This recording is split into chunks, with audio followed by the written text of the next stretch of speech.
on parle de compteur évolué, parce que l'intelligence est somme toute plus chez les êtres humains que dans le compteur lui-même, mais il est certain que ça apporte beaucoup de choses. Qu'est-ce qu'on a vu? Les clients nous expliquent dans les retours que nous avons que la première grande avancée dont ils disposent est d'avoir une facture régulière et sur des index réels. Cette facture leur permet de comprendre réellement comment ils consomment et comment d'une période sur l'autre ils se sont comportés, et donc d'ajuster le tir en quelque sorte pour moins consommer et moins dépenser. Les compteurs aujourd'hui historiquement sont dans les maisons ou au fond du jardin en limite de propriété. Ils sont plus ou moins vus par les gens qui n'ont pas l'habitude d'aller regarder comment ils fonctionnent. Cette prise de conscience grâce à la facture réelle va très certainement changer les comportements et permettre une meilleure maîtrise. Dans les mois qui viennent, des services annexes vont être développés, soit par ERDF, soit par d'autres acteurs, nouveaux acteurs ou acteurs historiques, type fournisseurs qui sont déjà sur le marché et qui vont proposer aux clients des modes d'information sur ses consommations, de comparaison, d'analyse, lui permettant de encore mieux maîtriser ses consommations. Et il faut savoir qu'aujourd'hui, d'après les retours que nous avons de nos enquêtes clients, la première chose qui est attendue par le client est une espèce de système simple d'alerte sur son niveau de consommation, soit par courrier, mail, alerte SMS, donc des choses très simple, pas du tout d'usine à gaz comme on pourrait l'imaginer. Les clients veulent une vie simple avec des solutions faciles à mettre en œuvre.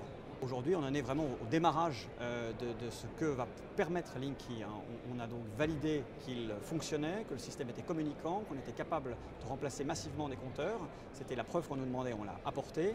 Maintenant, il y a toute une histoire à construire au sein de RDF et avec tout un ensemble d'entreprises et de professionnels, puis les clients eux-mêmes. Tout ce qu'on va mettre en place sur le réseau, c'est quelque chose qui va bénéficier à terme aux clients. Il faut savoir que notre réseau basse tension, aujourd'hui, nous ne le connaissons que quand nous allons dessus, à l'appel du client ou parce que nous sommes en maintenance, mais nous ne le voyons pas à distance.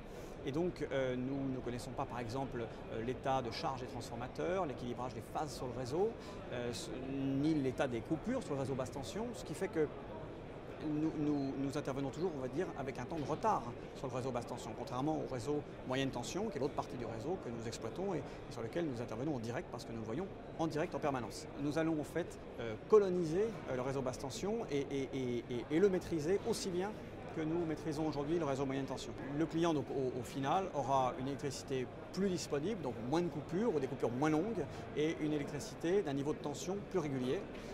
Par ailleurs, si on fait encore un pas de plus dans le futur, on voit des clients qui seront plus facilement de petits producteurs d'électricité, puisque ce compteur fonctionne aussi comme un compteur en production et nous permet aussi de mieux piloter notre réseau, c'est-à-dire de mieux assurer l'équilibre entre la production et la consommation sur le réseau, faute de quoi le réseau ne tiendrait pas.